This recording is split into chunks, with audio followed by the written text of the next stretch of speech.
Hey guys, um, here we are, the last night of this series. I'm in. What is our place in the church? Here I am sitting where a lot of Grace Baptist Church happens, in this room, the auditorium. This when you think of church is often probably what you think of. This is where you meet, where we meet with each other. Um, we sing, we sing praises to God. We listen to preaching. How many sermons has been given in this room? Thousands. Thousands of sermons have been preached. God's word has been preached right here. How many people have been baptized? How many decisions have been made? This is a pretty significant place. But the problem is this room, what happens in here starts to be thought of as this is what church is. This is church. Church is when people come together, they meet, they sing, they listen to someone like me preach a sermon and teach. And so what happens is we get off focus. We get off the mission. We get off what we're actually here for, what God's design is. See, God never designed, hey, you know what? I want to change the world by creating a bunch of buildings with a bunch of people to teach them and tell them the Bible so they can hear, God's word, and then that'll be it. That's the plan. And so we'll just have these specialized people, and I'm going to use people like Rob to be this pastor, and they will do everything and help make the whole church what it needs to be. But the truth is, this is what we portray. This is how we show that we're the church. We show up. We listen. We go through the motions. It strikes me how quick we pick it up. I teach both the kids and I teach the teenagers on Sunday night. In fact, that's what I'm doing right now. Again, thank you for allowing me to have that opportunity. But I look, and when you teach the kids and have the time with the kids, it's different than when we teach the teenagers. Somewhere in between the kids and the teenagers, they pick up on it. It frustrates me. I'll teach the teenagers, and this is what I see. And I'll ask a question, and they look away. They don't want to answer. They don't want to engage. Their whole mindset is, listen, I'm here. I've showed up. I'm doing Word of Life, so leave me alone. Don't engage me. I remember there was one of the teenagers, I asked the question, do you know what this is? And the panic in their face. And it struck me, you know what, so much that the mindset that, you know what, I just need to go and listen. That's all I'm here for, is to show up. And what happens is we don't really need to listen. We just need to know that we're there. And there's nothing that really helps us with that. That's not God's design of the church. The church was given a mission.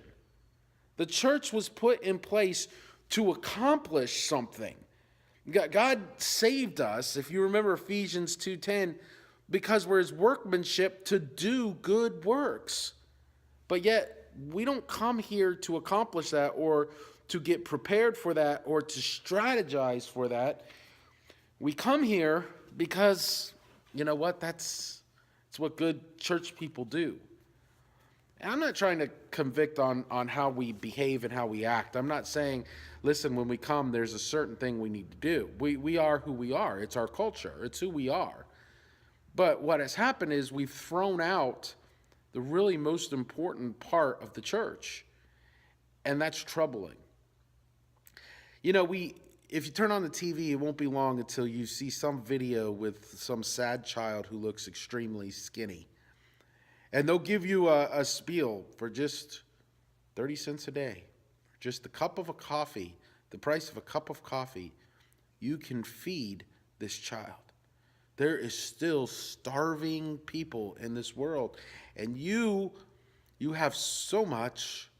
Won't you give to help the starving children? In fact, It's gotten so bad. I actually saw one where now they're talking about the starving animals of the world and how you can give to help starving and hurting animals. And you know what? This works. I've seen it in action. I've been in those countries. I've seen where these different places are trying to reach those people. So people are giving money. They'll give money to it because, you know what? It's sad. It's sad to think that, you know what? There are people in this world who are starving, who don't have food, who can't just go to the fridge anytime they want. And so we try to solve world hunger. But the truth is, we know we don't really want to get involved in solving world hunger. We just want to be a part of it. And you know what? World hunger is awful. There will always be people who are hungry, but there's a much greater need. And that's spiritual hunger, not physical. There are people who do not have any bread, the bread of life. Jesus in John said, I am the bread of life. I am what will satisfy human beings. In this messed up, hurting world, it is Jesus and Jesus alone. It is his power. It is his life, his sacrifice, everything that will solve all of mankind's problems. It's hard, even for me, to see that and how that will work out and how God works. But that is the truth. And here's what God tells us. Listen, if you have bread, just like those commercials say, if you have something, then it's your responsibility to help others. And we've been given such greatness right here in America. We have this building. We've had sermons. We've had baptisms. We have worship. We have instruments. We are just saturated by it so much that it's like, hey, I'm here at church again. And we forget there are people who do not have the bread of life, never heard it, it's never come to them. It's not a part of them. This is foreign to them. This room is foreign to them. They don't grasp it. And the message that was revealed hundreds of years before is just nothing. They don't know it. See, there is a specific plan that God has set in motion that has been operating for centuries to solve the issue of man's spiritual hunger. God put a plan in place. He said, listen, if this is going to work, if men are going to have the bread of life, I got to have a plan to get it out. I've got to be able to do something to get the word out. And that's the thing that we forget, that we don't really want to have anything to do with. See, there's the fall of man in Genesis, and we know that man has fallen. Man is far away from God, and the first man and woman are cast out of the garden to not be with God anymore. And as soon as that happened, men no longer have God to reveal personally with them.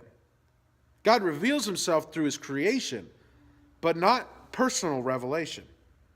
And so we see men struggle and have to pay for their sin over and over and over again. Like the fiery serpent in Numbers who comes after the people and kill them with their bites. But we always see that there is hope, that God gives a way of escape from death. He rescues man. And there's always punishment for our sins, but Jesus, all the way through the whole Bible, even in Psalms, gives the prophecy of the cross. Even in the prophets, they prophesy about our sins and how Jesus is going to be this Messiah, the anointed one, is going to rescue us. This message was not just for this building. It was for the whole world. Revelation tells us that Jesus was ransomed, his blood was shed for every tribe, every tongue, every kindred, every nation, every family.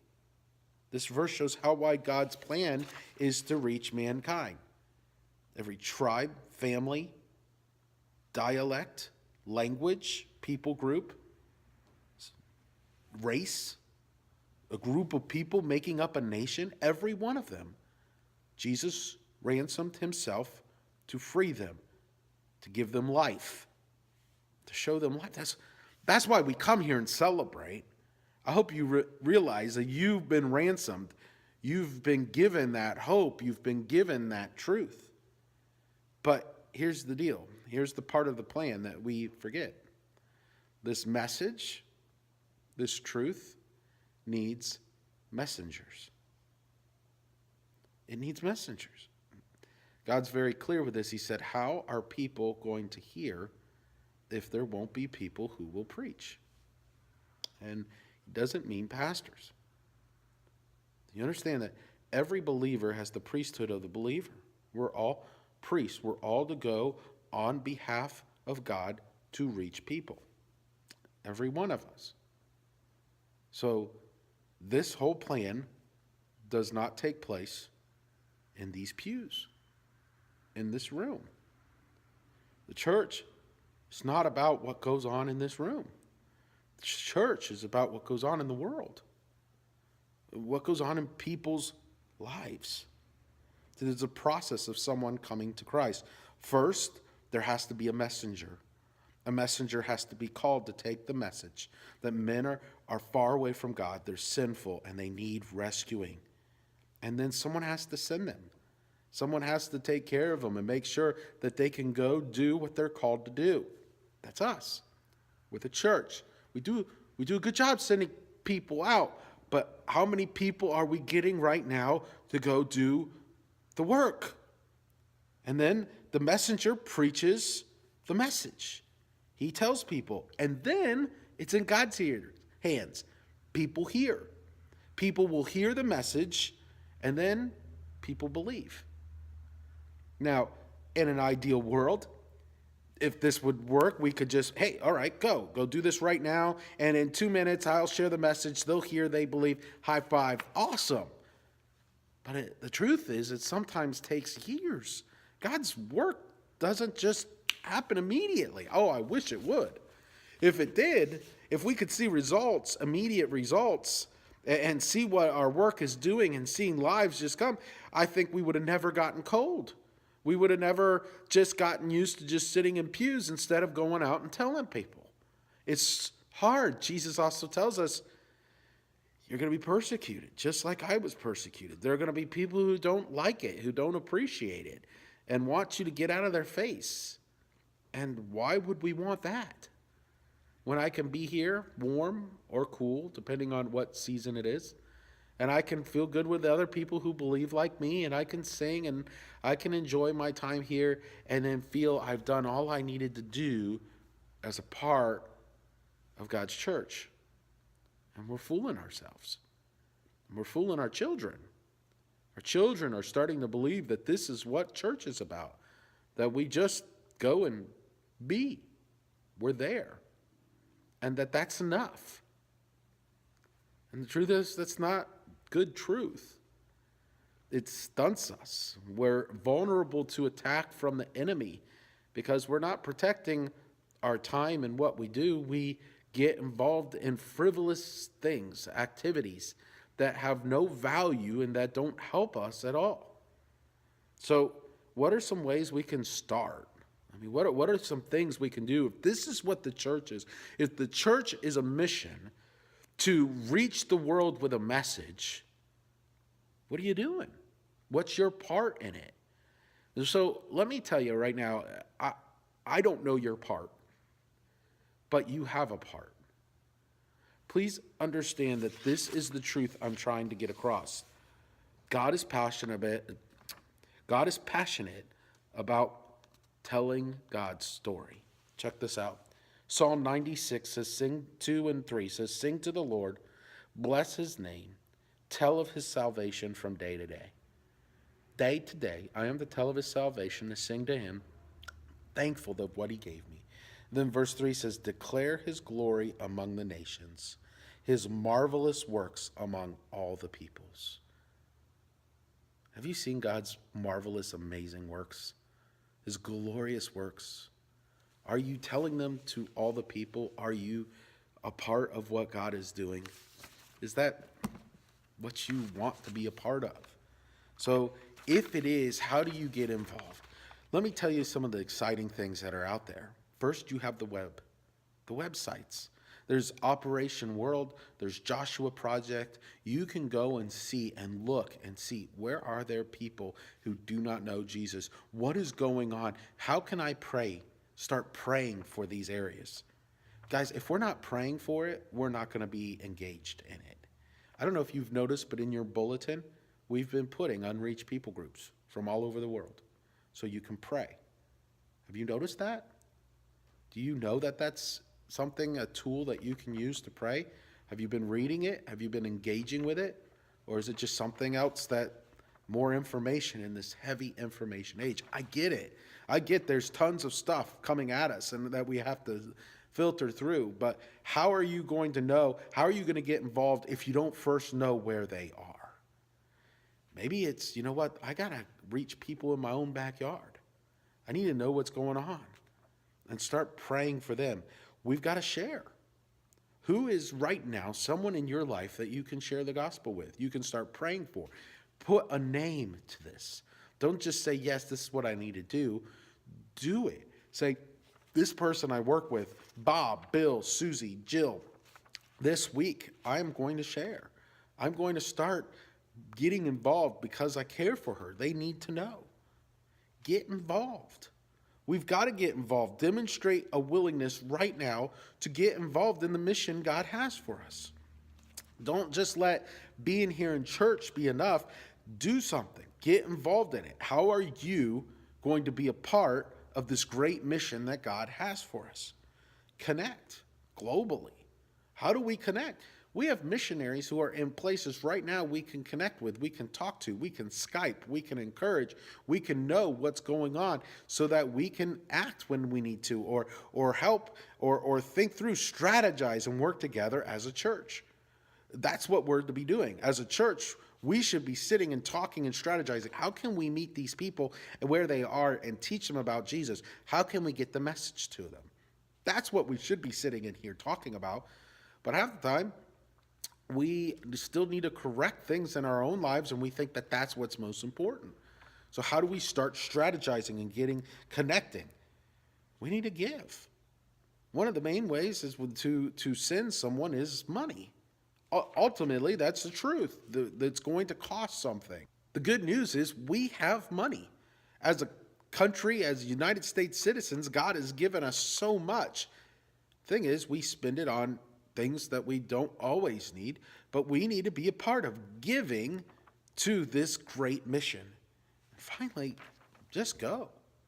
You know, so much has happened in missions over the years, and it's now thought of that, hey, if to go on a missions trip and be a missionary, it's a career change. I'm going to have to give up everything. What if you give a month? What if you start working towards, you know what, and I'm going to give a month and go, and I'm going to go try to reach people, or I'm going to reach people in my own backyard. I'm going to give a month, 1 month a year, or maybe it's 2 weeks, or I'm going to give a week to do that. It doesn't have to be a lifetime of, here, I need a retirement package, I need to go through a mission board. Right now, our church has everything we need to be able to send people out to go reach people, to send messengers out. You know that you're one of those messengers, and we're waiting now until you're ready to send you.